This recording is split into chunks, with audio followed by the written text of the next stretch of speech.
Let's talk about this film, Brian Banks. It's an important story. It's a crucial story. You know it very well. Last time you were here was with Brian Banks. Yeah. And now it's finally coming to a theater near you. His story of being falsely accused of rape by a high school classmate in 2002. He was set to maybe go to USC and ball out from Long Beach Poly, just like Willie McGinnis and others before him. Yeah, his life is turned upside down, and this story is totally bonkers. It's an insane story, very much so. So what was it like playing Brian?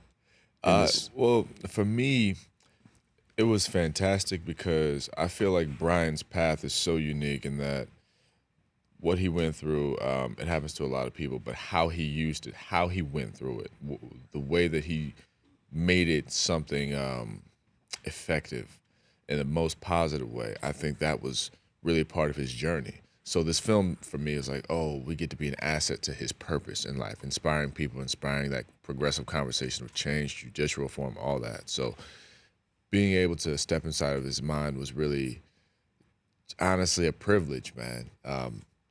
In doing the scenes, I would talk to him. We would go all the way back to those moments. So sometimes it got a little deep, it got a little tough, but he was always willing and ready and available to just sort of give me that experience, to give me the tools I needed to execute.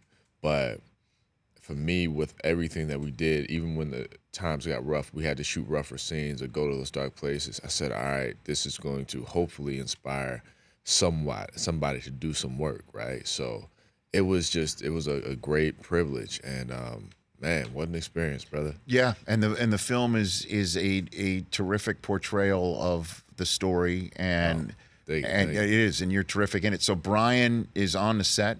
You're going to places that it's difficult clearly for him to revisit, and you're going to those places on his behalf. I mean, what in the world is that like to be? The scene that we just played, while we were shooting that day, and I talked to Brian, took him aside, and man, I was like, brother, like I'm really kind of I'm struggling to find the right notes here. Like, talk to me. What was this for you? When and we went all the way back through what it was like for home life and his mom's and all that kind of stuff. And honestly, we were just two dudes sitting outside on a stairwell, like going through memory road, crying about the experiences, because we were sharing our both of our hardships in life. And happy tears, but it kind of solidified the brotherhood in a completely different way. But it was awesome because, I had to step into it in order to understand how to portray that sense of empathy and mercy. Because the thing about this movie, the one thing they get right is Brian is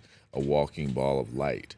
He is nothing if not the personification of inspiration, right? So I wanted people to understand that and get that from him, and from watching this film, because if you don't understand that he's a great human being coming off of this film, then I have done a disservice to the man. Well, I mean, you could see he does. I mean, because awesome. again, we've met him. We met him on the show. And when did he come on our podcast, Chris? Was it like 2010 or something like that? Yeah, it was early on, 2011, 2012. So I mean, and so I kind of knew his story. Yeah. And then he sat on our podcast, which I would love for people to see if you want to or go listen to, just telling about how he was going to go to USC and he was going to be a star linebacker in college.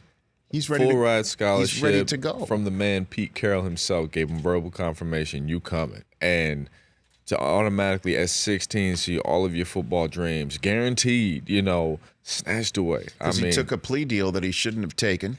And then he goes to prison for 5 years, and he gets out, and he's trying to, as he's on parole, he's trying to clear his name completely so the ankle bracelet comes off, and he doesn't have to be a registered sex offender, and he can go about his business. Maybe if any shot at playing football again, he's got to do it. Yeah, and here's the thing that people have to understand. Like, he was accused at 16. He spent a year in juvie fighting the case. So he was already in custody, locked up, for a minute before, he got the sentence. When he got the sentence, I think he went to prison like a day after his 18th birthday, So here's a baby going into prison. Like, prison and jail are two different things, but he's going to prison with monsters. 5 years prison and 5 years on parole as a registered sex offender, wearing the ankle monitor, which means he's still technically in prison in public.